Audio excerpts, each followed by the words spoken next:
Carla Flores también nos habla desde los Estados Unidos, pero en este caso nos está hablando desde Utah. Ella nos va a hablar del milagro de la visión natural. Ella es originaria de la Ciudad de México, aunque vive en Estados Unidos con su familia desde hace 20 años. Su interés por el desarrollo personal la llevó a descubrir su pasión por el estudio del cuerpo humano y el cuidado integral.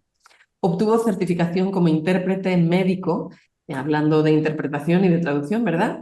Y las certificaciones en el Código de las Emociones, el Código del Cuerpo y el Código de las Creencias del Dr. Bradley Nelson.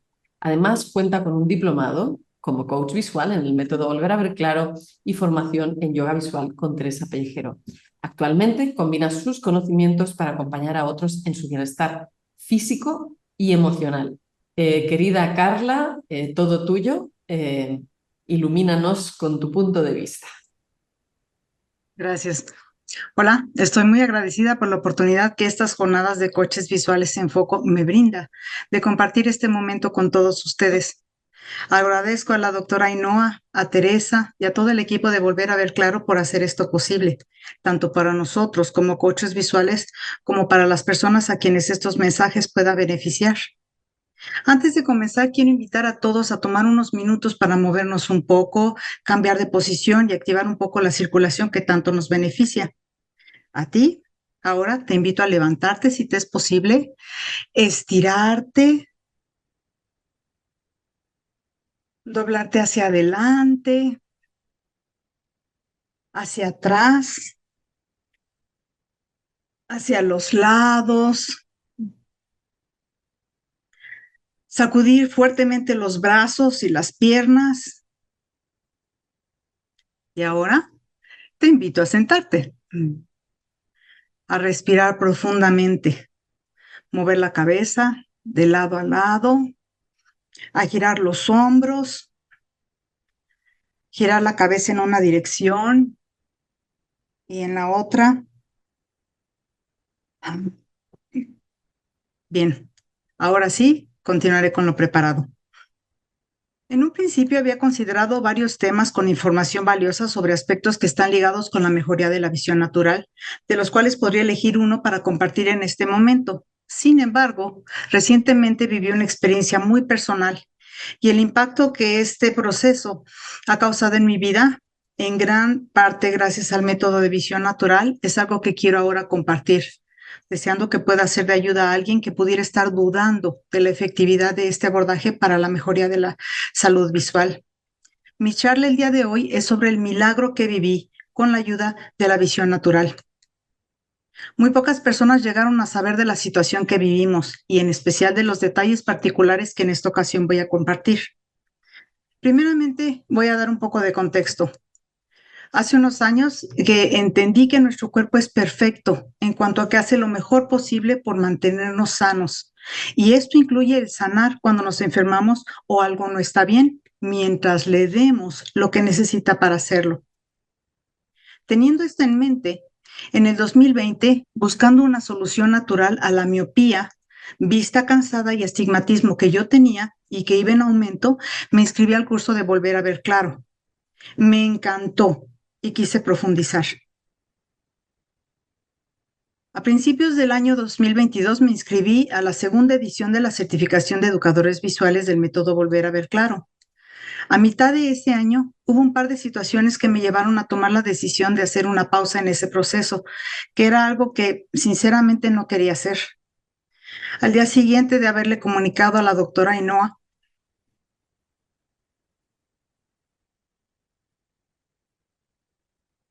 perdón, mi decisión de continuar con la certificación, en una edición posterior, mi esposo tuvo un derrame cerebral. Fue algo completamente inesperado. Afortunadamente, mi esposo se recuperó completamente y no tuvo secuelas. La decisión de posponer la certificación no pudo haber sido más oportuna y yo no pude estar más agradecida por esta oportunidad. Otro dato importante de tomar en cuenta es que mi esposo y yo no nacimos y crecimos hasta una edad adulta en Estados Unidos como ahora. Lo hicimos en la Ciudad de México, donde no cae nieve. No estamos familiarizados con las actividades en la nieve como lo están las personas que han estado en contacto con ella durante toda su vida y que con mucha frecuencia hacen muñecos de nieve, esquían o se deslizan en ella desde que son pequeñitos y saben cómo hacerlo. Como se mencionó, vivimos en Estados Unidos, en el estado de Utah, donde los inviernos son muy fríos y se viven varios meses del año con nieve. Ahora sí, con estas referencias, les digo que el día 31 de enero de este año 2025, mi esposo y yo asistimos a una actividad a la que nos habían invitado por parte de la empresa donde él trabaja para deslizarnos sobre la nieve en unas llantas o donas de hule. Esto se lleva a cabo en lugares que atraen a muchas personas en la época de invierno, precisamente por ese tipo de actividades. Y a ellas asisten personas de diferentes edades, incluso familias con niños pequeñitos. La semana anterior a esta fecha había caído nieve, pero no durante los días previos, por lo que el área de deslizamiento no tenía nieve fresca, que es muy ligera y presenta cierta tracción. La nieve ya se había compactado y la superficie era hielo, que es sumamente resbaladizo. La gran mayoría de los empleados que trabajan en ese lugar son jóvenes estudiantes. Al punto de estar por deslizarnos, una de esas jovencitas me dijo cómo tenía que sentarme en el hueco de la llanta y una vez descendiendo, cómo tenía que presionar en la nieve con los talones hacia abajo para ir frenando con los pies y reducir la velocidad. Yo me deslicé primero y me impresionó la velocidad tan grande a la que uno se desliza y cómo uno queda completamente sin control y a la merced de los agentes externos. En ese momento sentí mucho miedo. Casi al llegar al final del área de deslizamientos, la llanta giró y mi zapato salió volando por el aire. Finalmente, la llanta tocó los tapetes de hule al final del área de descenso que generan fricción para detener las llantas y se detuvo. Como pude, me salí y miré hacia atrás para ver dónde había quedado mi tenis. Un joven ya lo había recogido y me lo entregó. Me volví a sentar en la llanta para ponérmelo, pero me pidieron que me saliera de ahí y despejar el área para el descenso de las siguientes personas. Entonces me apuré y enseguida me hice a un lado. Miré hacia arriba para tratar de ver dónde estaba mi esposo, que se iba a deslizar después de mí. No pude localizarlo en un principio, sino hasta que ya se estaba deslizando. Venía boca abajo por el mismo carril donde yo me deslicé. Antes de comenzar, la jovencita le dijo que era mucho más fácil controlar el descenso si se ponía boca abajo y con la cabeza al frente para poder empujar la punta de los pies hacia abajo en la nieve y frenar con los pies, y así lo hizo. La velocidad a la que descendió también fue muy grande, y cuando la llanta frenó en los tapetes de hule, la inercia aventó a mi esposo, quien se golpeó la cabeza sobre el hielo y frenó con la cara. Los jóvenes que estaban abajo se acercaron rápidamente para ayudar a mi esposo a levantarse. Todos estábamos muy cerca de él. Cuando se levantó, le vi su cara lastimada. Tenía la piel del lado derecho raspado y sangrando, la frente, la mejilla, la nariz, la parte superior del labio, el labio y la barbilla. Abajo del ojo derecho se le hizo una línea roja de sangre, donde el borde inferior del marco de los anteojos que usa se le incrustó en el momento del impacto. Los lentes quedaron doblados y cayeron sobre el hielo cuando mi esposo se levantó. Él se sentía muy apenado por lo que pasó y trató de incorporarse rápidamente mientras los jóvenes lo estaban ayudando. Al momento de levantar la mirada, le vi el ojo derecho que lo tenía completamente oscuro. Me impresionó y me asusté. Toda el área blanca del ojo, la esclera, estaba completamente oscura, roja, y todo el borde inferior que toca el párpado inferior se veía como una bolsita llena de sangre. En ese momento yo pensé, ya perdí el ojo. Todo esto desde el momento del impacto hasta que salimos de ese lugar en particular, hasta ahora mi esposo no lo recuerda. Voy a hacer un paréntesis aquí y recalcar el hecho de que por los últimos 3 años de mi vida he estado inmersa en el proceso de aprendizaje de la visión natural y he aprendido mucho sobre el ojo, su anatomía, su función y sus enfermedades. Y no pude evitar pensar inmediatamente en los daños que el golpe podría haberle causado en su ojo. Continuando con mi historia, nos llevaron a una pequeña cabina junto al área de deslizamientos, donde tienen su propio equipo de primeros auxilios. Los jóvenes encargados estaban muy afanados limpiando la cara de mi esposo, que estaba sucia y tenía sangre, pero esa era la menor de mis preocupaciones, y les pedí que le revisaran el ojo. El joven, muy tranquilo, me dijo que todo parecía estar bien, pero lo mejor iba a ser que fuéramos al hospital para que lo revisaran. Fuimos rápidamente al hospital, que convenientemente se encuentra muy cerca de donde estábamos. La doctora que atendió a mi esposo se aseguró de que no tuviera fracturas en los huesos de la cara y le revisó el ojo. Nos dijo que ya no tenía el equipo ni el conocimiento para revisar su ojo de manera exhaustiva y poder determinar la condición en la que se encontraba. Nos sugirió que fuéramos al área de emergencias para una revisión más completa y detallada. Al llegar ahí, lo revisaron rápidamente. Un doctor revisó su ojo con mucho cuidado. Le puso unas gotitas con un líquido fluorescente con el que se puede ver claramente las cortadas y raspaduras en la superficie del ojo. Afortunadamente, su córnea no tenía cortadas y no se había dañado, lo cual me tranquilizó un poco. Enseguida se llevaron a mi esposo para hacerle una tomografía computarizada. Los resultados mostraban que efectivamente no tenía fracturas en los huesos de la cara, tampoco daño en las vértebras cervicales. Las estructuras internas del ojo estaban bien, incluyendo la retina y el nervio óptico, lo cual me tranquilizó. Pero había tenido sangrado en el cerebro. Dentro de los síntomas que presentaba tenía dolor de cabeza constante, pero tolerable. El protocolo a seguir era esperar en el hospital durante las siguientes 8 horas y mantener a mi esposo en observación para asegurarse de que no empeorara su condición. Si todo se mantenía bien, lo darían de alta y podríamos regresar a casa. Mientras tanto, durante ese tiempo de espera, se le harían pruebas cognitivas y de visión. Los terapeutas del hospital hicieron varias pruebas que fueron muy exhaustivas e implicaron un esfuerzo grande por parte de mi esposo. La condición del cerebro no parecía muy afectada, aunque le costaba trabajo concentrarse y pensar. La visión definitivamente había sufrido deterioro. Se iba a requerir terapia para sus funciones cognitivas y visuales. Todas estas pruebas le aumentaron el dolor de cabeza. Fuera de los exámenes, todo se mantuvo más o menos estable hasta la última hora, ya que el dolor de cabeza siguió intensificándose hasta que no fue posible controlarlo. Lo llevaron a hacerle otra tomografía computarizada para ver qué estaba pasando. No se encontró mayor sangrado en el cerebro. Todo parecía igual al estudio anterior. Se necesitaba que lo revisara un neurólogo, pero no había ninguno en ese hospital. En ese instante se llevaron a mi esposo en una ambulancia a un hospital en otra ciudad. Hasta entonces yo no me había permitido que mis emociones afloraran. Durante todo el trayecto en el cual fui manejando hacia el otro hospital, que fue la primera vez que estuve sola, estuve llorando. Sentí mucho miedo e impotencia al pensar en todas las diferentes consecuencias que esto podría traer a la salud de mi esposo y a nuestras vidas. Para cuando llegué al hospital, ya le habían hecho una tercera tomografía computarizada. No había cambios, lo cual era una buena señal. Dos amigos de mi esposo fueron a darle una bendición de salud en la que le dijeron que se iba a recuperar completamente. Y en ese momento, por primera vez, sentí una paz muy grande que me tranquilizó. Toda la inseguridad y miedos que me embargaban se esfumaron. Por fin lograron administrarle a mi esposo la combinación de analgésicos que le controlaron el dolor, pero tuvimos que pasar la noche en el hospital para que lo siguieran monitoreando. El neurólogo estuvo pendiente de él y al día siguiente nos dijo que su condición era estable.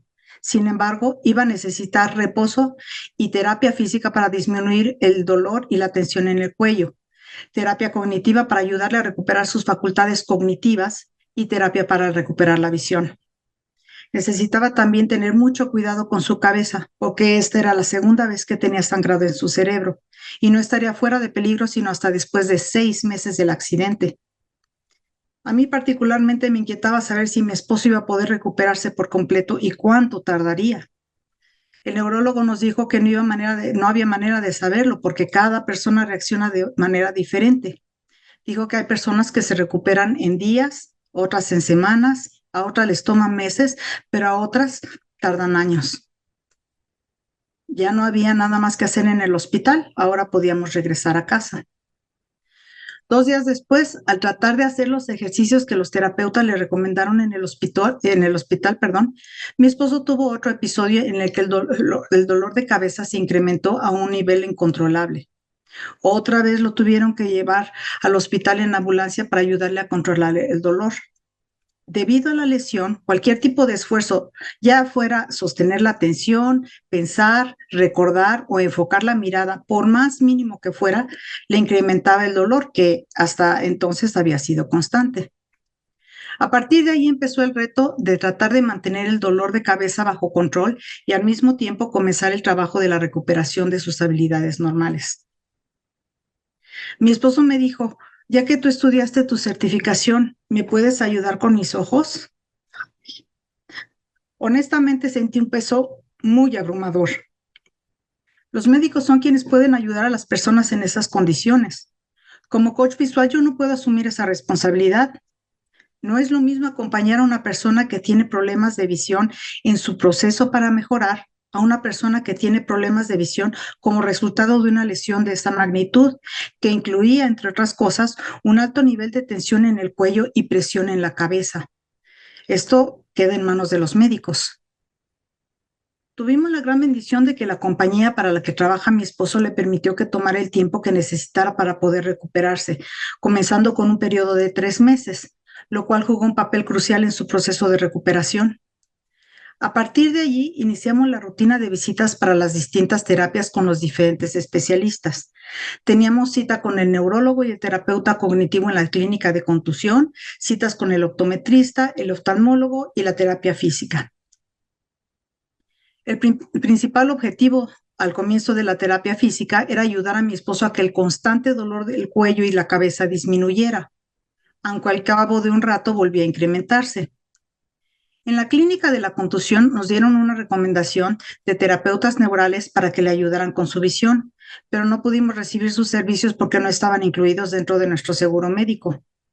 Después recibimos otra recomendación para ver a otra terapeuta, pero no lo podía ayudar porque su especialidad era el oído y no la vista. Sin embargo, este especialista nos vio a la terapeuta ocupacional que podía ayudarlo, quien se especializaba en la vista con enfoque neural. En la primera cita, ella comenzó haciendo una evaluación inicial para ver cómo estaba la vista de mi esposo. Fue muy evidente desde el principio que tenía dificultad para enfocar porque su ojo derecho no estaba colaborando en la convergencia. El esfuerzo más mínimo de enfocar le incrementaba el dolor de cabeza. Ahora, para que entiendas a qué me refiero, se llama convergencia cuando nuestros ojos realizan un movimiento coordinado hacia adentro, hacia la nariz, con el objeto de apuntar al mismo lugar del espacio cuando miramos un objeto que se encuentra a una distancia cercana. Si ponemos nuestro dedo o un objeto al frente y cerca de nuestra cara, nuestros ojos realizan la convergencia para poder enfocarlo. Lo contrario de la convergencia es la divergencia, en la cual los ojos se alejan de un punto común y se dirigen hacia el infinito, facilitando el enfoque de objetos lejanos. Si en este momento diriges la mirada al punto más lejano que te sea posible mirar, si está a una distancia mayor a 6 metros, tus ojos están viendo en convergencia. Si me miras en este momento, esto es convergencia, esto es divergencia.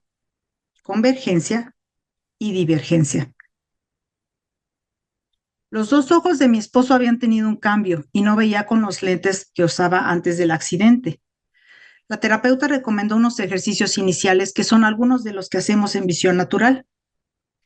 Durante las primeras visitas me di cuenta de que todos los ejercicios que ella le daba a mi esposo los conozco porque los he hecho y los he recomendado. Al preguntar si teníamos alguna duda de cómo se hacían, le contesté que no, porque yo los conozco. Ella se sorprendió y me dijo que era la primera vez que conocía a alguien que supiera de lo que ella estaba hablando. Algo más de lo que me di cuenta es que mi esposo tenía una alta sensibilidad a los estímulos. Al comenzar a hacer los ejercicios, él podía percibir muy claramente cómo la tensión del esfuerzo le iba incrementando el dolor de cabeza en cuestión de segundos. Y si no hacía algo para contrarrestar esa tensión, el dolor le duraba por mucho tiempo. Todos estos profesionales le estaban dando a mi esposo muchos diferentes tipos de ejercicios y terapias, pero estaba faltando un aspecto muy importante para su recuperación, que es la relajación. El cuerpo necesita de la relajación y del descanso para poder sanar y regenerarse.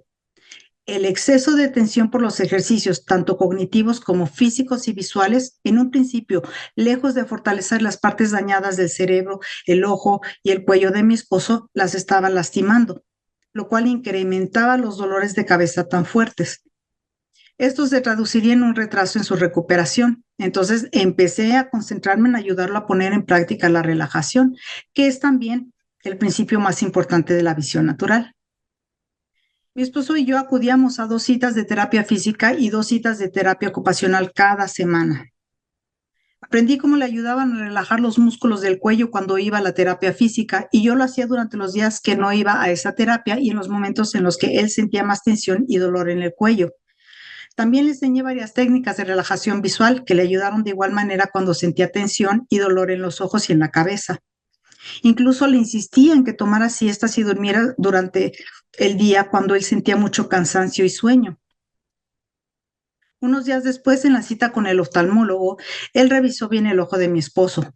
Confirmó que no había daño en las estructuras internas, el humor vítreo, la retina y el nervio óptico, y que la medida de la graduación de los lentes que mi esposo había usado antes difería de la medida de graduación que en ese momento necesitaban sus ojos. Acerca de la falta de convergencia del ojo derecho, el oftalmólogo nos ofreció mandarle hacer unos lentes con prismas para que mi esposo pudiera ver bien al fijar la vista si es que tenía prisa por empezar a hacerlo. O podíamos esperar a ver cuánto podía ayudar la terapia a que el ojo mejorara y realizara la convergencia por sí solo. Obviamente, escogimos esperar. Pasadas las primeras visitas a la terapia de visión de mi esposo, cada vez que la terapeuta le daba un ejercicio o actividad, me preguntaba si la conocía. En una ocasión sucedió algo gracioso. Ella sacó una cuerda con unas bolitas, estas, y me preguntó si las conocía. Los dos contestamos al mismo tiempo. Yo contesté que sí y mi esposo contestó que no. Luego yo le volví a decir que sí y mi esposa le volvió a decir que no. Me causó mucha gracia y le dije que sí las conocía, era la cuerda de Brock. En ese momento mi esposo me miró y me dijo, pero si nunca te he visto usarlas. Y le respondí, eso no quiere decir que no las conozca o no las haya usado. En algunas ocasiones tenía conocimiento de lo que se trataba la actividad que ella le daba a mi esposo, pero en otras no, así que también pude aprender algunas técnicas que no conocía. En casa pude ayudar a mi esposo al recordarle y explicarle los ejercicios que le habían recomendado. Poco tiempo después, la terapeuta tomó en cuenta mi opinión y sugerencias para la terapia de mi esposo, y esas citas pasaron a ser algo que yo disfrutaba mucho. En algunas ocasiones, cuando mi esposo le reportó a la terapeuta lo que había hecho en casa, incluyendo algunas de las técnicas de relajación que yo le he enseñado, en una cita particularmente, ella me preguntó si podía compartir esas técnicas con ella, porque le habían parecido muy útiles y pensaba que podía incluirlas en las terapias con otros pacientes a quienes podrían beneficiar grandemente. Esto fue muy motivador para mí. Estaba colaborando en la recuperación de la visión de mi esposo y esto fue la cereza del pastel. Con el pasar de las semanas, el dolor de cabeza de mi esposo disminuyó hasta desaparecer. La terapia física pasó del enfoque en la reducción del dolor al fortalecimiento de los músculos de los hombros y la espalda para reducir la tensión del cuello. El neurólogo y el terapeuta cognitivo de la clínica de la contusión le dijeron a mi esposo que sus facultades cognitivas estaban ya dentro de los parámetros normales y que era un paciente modelo por la mejoría que había tenido. La terapia ocupacional pasó de ser una terapia para la visión de mi esposo a una ocasión en la que yo aprendía y que también disfrutaba. El proceso completo con todas las diferentes terapias y especialistas duró 3 meses. El día 30 de abril, hace poco más de un mes, fue el último día que mi esposo tuvo terapia y fue de la visión. En la segunda cita con el oftalmólogo, posterior a las terapias, nos dijo que las medidas de la vista de mi esposo habían cambiado y que eran muy cercanas a la graduación de los lentes que usaba antes del accidente. Dijo que el ojo derecho había recuperado la capacidad de realizar la convergencia, por lo que no había necesidad de que le pusieran lentes con prismas. Ahora sí le podían mandar a hacer los anteojos con una nueva graduación. Mi esposo le dijo que sí iba a esperar más tiempo por si sus ojos seguían mejorando, pero el doctor le dijo que no era necesario porque sus ojos no iban a cambiar. Perdón, no entiendo. En un principio nos había dicho que podíamos esperar a ver si el ojo mejoraba, lo cual hizo, y ahora nos decía que los ojos no iban a cambiar. Hoy en día puedo decir, después de muchos años de usar lentes por hipermetropía de niña y posteriormente miopía astigmatismo y presbicia o vista cansada, gracias a la visión natural, esas han disminuido y los lentes no los uso más. Pero lo que más agradezco a este método es que contribuyó en gran manera al milagro de la recuperación de la visión de mi esposo. A unos días de haberse cumplido 4 meses del accidente de mi esposo, hoy ha recuperado el 100% de la salud que tenía antes del accidente. Y es algo de lo que yo estoy sumamente agradecida, al igual que de tu atención a mi mensaje en esta ocasión.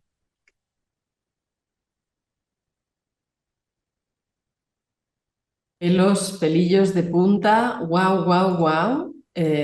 Iba a destacar a Teresa, pero como no tiene el vídeo puesto, voy a destacar a María José, porque estamos con otra historia de acompañamiento a un familiar y es verdad que a veces nos da un poco de vértigo sentir la responsabilidad frente a lo que podrían ser los médicos, otros terapeutas, y por otro lado, somos los más indicados porque somos los que tenemos el amor más grande para dedicarles. Y qué bueno, Carla, qué bonita experiencia la que tuviste de acompañar, de compartir, de aprender y de enseñar. Porque si bien la terapia visual, la optometría comportamental es fabulosa, es la mejor especialidad dentro de la optometría para las personas que quieran mejorar su visión, lo que nos dijo Carla es cierto, y es que la optometría comportamental, la terapia visual, no contempla la relajación. Y la relajación, el doctor Bates descubrió que es el principio número uno, el más importante para la recuperación visual. Entonces, qué bueno, Carla, que hubo ese entente cordial, ¿verdad?, con la terapeuta visual, que mucho era conocimiento compartido. Seguro que tú aprendiste cosas, lo mismo que nosotros estamos aprendiendo unos de otros, eso es inevitable, cada uno tiene su punto de vista. Y qué bueno que también le pudiste aportar no solo a tu esposo para su recuperación, sino a la terapeuta visual para que ella también haga aprovechar a otras personas. Y qué bueno también tu deducción lógica. Si el médico dijo que el ojo puede mejorar, entonces el ojo puede mejorar.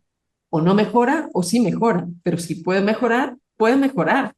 Así que fabulosa la elección y la decisión. Puedo Natalia, decir que gané un claro, claro. cliente. Oh, Gané un cliente, es mi cliente número 1, fenomenal. ¿Quién? ¿La terapeuta visual? mi esposo. Ah, tu esposo, por supuesto, por supuesto. Y qué coincidencia, qué sincronicidad, qué apunto que en el momento en que tú eliges pausar la certificación, pues necesitas realmente ponerte al servicio de otra cosa. Y qué bueno que con todo hayas venido a compartirlo en el día de hoy. Bien, Natalia, no sé si incluso María José, ¿queréis decir algo en lo que vamos preparando la próxima charla? Bueno, pues yo solamente decirte que hay tres claves fundamentales en todos estos procesos y es la llamada del corazón, el conocimiento y la acción. Eso es la magia. Buenísimo. Carla nos invita en la página web a aquellos que se hayan sentido inspirados, quién sabe, aprendiendo algo así, quizá puedas venir a socorrer a una persona de tu familia, a tu madre, a tu padre, a tu pareja, a tus hijos. Hemos tenido diversos ejemplos a lo largo de estos días y aquellos que sientan el llamado de aprender más, porque quien aprende no depende, ¿verdad? Quien aprende pues se empodera y es más libre. Pues si queréis descubrir este diplomado de coach visual, puedes dejar tu nombre, tu correo electrónico preferido a través de esta página, a través de este enlace, o ponte en contacto con nuestro equipo de soporte a través del correo electrónico ainoa@volveraverclaro.com